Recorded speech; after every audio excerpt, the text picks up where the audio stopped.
कोशिश करते हैं।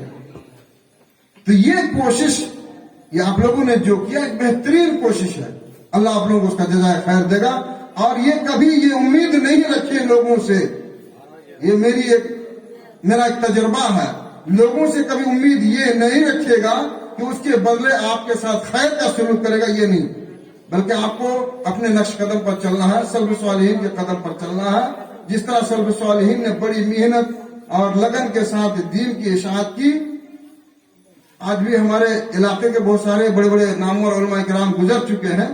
उनके गुजरने के बाद हम लोगों को भी एहसास होता है कि शायद कि इलाका अब एक गार्जियन या क्या कहते हैं सरपरस्त, हमारा इलाका एक सरपरस्त से खाली हो चुका है।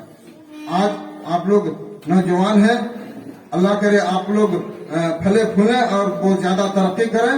यकीनन ये सरपरस्ती की जिम्मेदारी एक दिन आप लोगों पर भी आएगी। ये इस मुआशरे को उस दलदल से बचाना है जो मुआशरा दलदल की तरफ बढ़ रहा है। मैं एक छोटी सी मिसाल अभी दे रहा हूं आपके बीच में, उसके बाद अपनी बात खत्म करूंगा, बातें तो बहुत है। हम लोगों ने तंजीम इस्लाह मुआशरा के तहत जो यूं तो शादी ब्याह में बहुत सारे रसूम और खराफात हैं, उन पर रोक लगाने के लिए हर मुमकिन कोशिश किया। सबसे पहला नंबर, बारात में हम लोग जो 60-70 आदमी चले जाते हैं उस पर रोक लगाने की भरपूर कोशिश किया।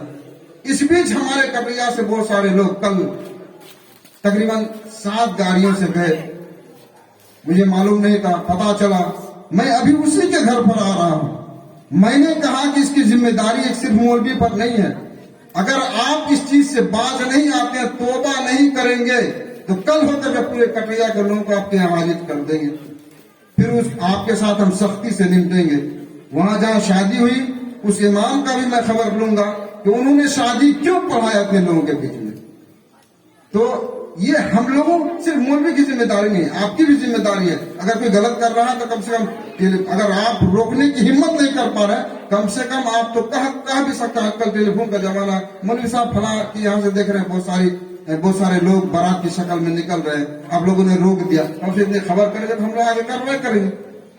तो ये जिम्मेदारी हर किसी की है, ऐसे सिर्फ मौलवी की नहीं है।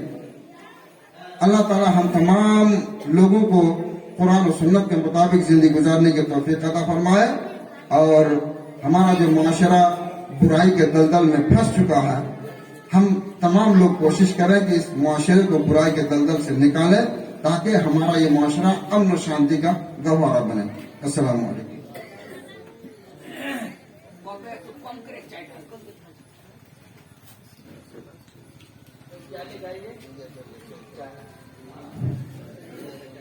ये थे जनाब मौलाना मुर्तजा असरी हफिज़हुल्लाह साहब, जो आपके सामने कीमती बातें बता रहे थे। आपके सामने उलमा की फजीलत, तलबा की फजीलत को उजागर कर रहे थे, और साथ ही साथ उलमा ने कितनी मुशक्कत, कितनी परेशानी में इल्म को हासिल किया, आपके सामने रख रहे थे। अब मैं फजीलत शेख जनाब मौलाना नूर आजम अलजामी हफ़ज़हुल्लाह को दावत इश्ते देना चाहता हूं कि वो आए और अपने चुनिंदा मौजू पर हम सामने के सामने खिताब फरमाएं।